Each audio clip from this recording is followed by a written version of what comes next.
ଯେହେତु ଆମ ଏରିଆରେ ବାଘର ଭୟ ବହୁତ ଲାଗି ରହିଛି ଆମ ଜିଲ୍ଲାଟା ପାଇଁ, ଯେହେତୁ ଆମ ପାଇଁ ବହୁତ ଛନକା ପଶିଯାଇଛି ଆମ ଛାତିରେ। ଆମେ ରାତି ପାଇଲେ ବିଲକୁ ଆଉଛୁ, ଛୁଆ ପିଲା ଗାଈ ଛେଳି ସବୁ ଚରାଉଛନ୍ତି, ତେଣୁପାଇଁ ଆମ ପାଇଁ ବିପଦ ଅଛି। ତ ଆପଣଙ୍କର କ'ଣ ସନ୍ଦେହ ରହୁଛି? ଆମର ସନ୍ଦେହ ଅଛି ଯେ ବାଘଟା ଏରିଆ ଭିତରେ କୋଉଠି ଥାଇପାରେ। ତ ଚାଷ କେମିତି କ'ଣ କରିବେ? ଚାଷଟା କାହିଁକି ଯେହେତୁ ତ ଆମର ଆମେ ଚାଷ କରିଛୁ ମାନେ ରାତି ପାଇଲେ ଆମେ ବିଲକୁ ଆସିବୁ, ତାପରେ ଆମ ପ୍ରତିରକ୍ଷା କ'ଣ କରିବୁ ଆମେ ବି କିଛି ଭାବିପାରୁଛୁ। ଲୋକମାନେ କ'ଣ କରିବେ? ଲୋକମାନେ ସଙ୍କଟାପନ୍ନ ରହିଛନ୍ତି, ସକାଳୁ କେହି ବିଲକୁ ଆସିପାରୁନାହାନ୍ତି।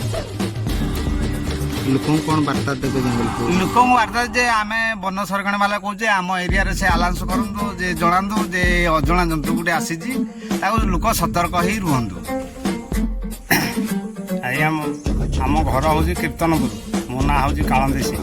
ଦେଖନ୍ତୁ ଆଜ୍ଞା, ଆମେ ସକାଳୁ ଯେହେତୁ ଜମି ଆଡ଼େ ଆସିଲୁ ବୁଲି, ସେଥିର ତାର ଚିହ୍ନ ଦେଖିଲୁ, ତା ମଡ଼ା ଚିହ୍ନ ଦେଖିଲୁ, ସେ ପ୍ରକୃତ ବାଘ କି ଅଜଣା ଜନ୍ତୁ ସେଇଟା ଆଜ୍ଞା ଆମେ ଜାଣି ନ ପାରିବା ହେତୁ ସେଇଟା ଆମେ ଫରେଷ୍ଟ ଡିପାର୍ଟମେଣ୍ଟକୁ ଜଣେଇଲୁ।